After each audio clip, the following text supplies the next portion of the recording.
Good morning. I'm Gary DeWaal, and this is Bridging the Week for August 19th through September 6th, and today is September 9th, 2019.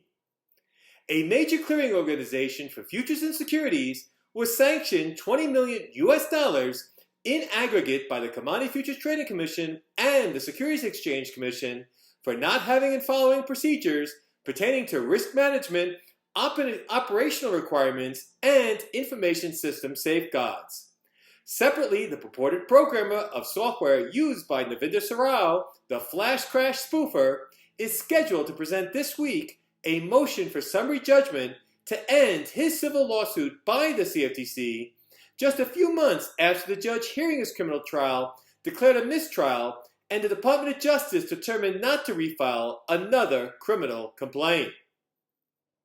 This week will be my last week for a bit of time out in Colorado, where I am now constantly hearing the bugling of male elk during the beginning of the rut season, so I can experience this wonder of nature and psych myself for my return to New York City. Let's get started.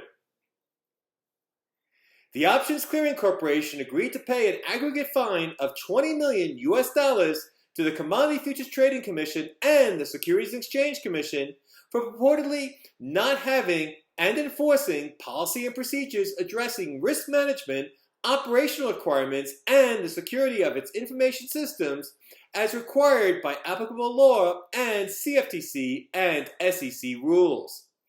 OCC is a derivatives clearing organization registered with the CFTC, authorized to clear futures and options on futures contracts. OCC is also the sole SEC-registered clearing agency for exchange-listed equity options. OCC was additionally designated as a systematically important financial market utility in 2012 by the Financial Stability Oversight Council. This is a very significant action given the emphasis on central clearing for most of all derivatives under the Dodd-Frank Wall Street Reform and Consumer Protection Act adopted following the 2007 through 2008 financial crisis.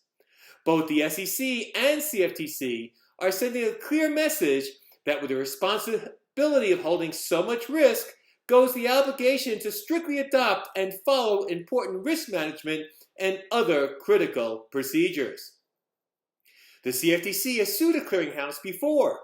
The first time was following the default of volume investors in 1985, where the CFTC charged Commerce Clearing Association with aiding and abetting volume's improper use of non-defaulting customers' margin to satisfy margining obligations of 3 defaulting customers.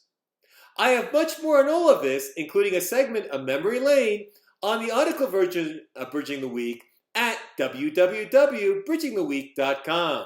Check it out. Jitesh Thacker and his company, Edge Financial Technologies, Inc., will present a motion for summary judgment on September 11th in the enforcement action by the CFTC against them for their alleged role in writing software used by the purported flash crash spoofer Navinder Sarao. Mr. Thacker will claim that the CFTC knows all it knows about his actions and that he never knew that Mr. Sarao would use his company's software for spoofing.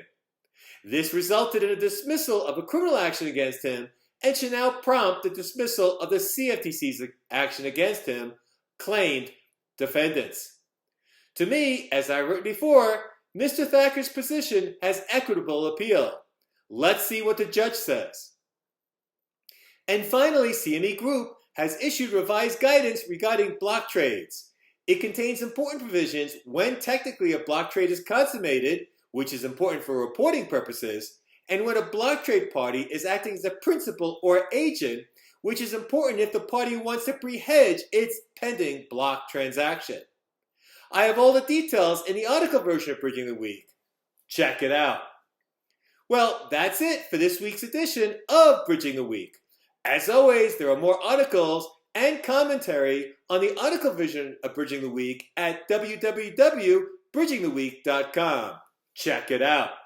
I'm Gary DeWaal, and until the next edition of Bridging the Week, have a great week, and ciao.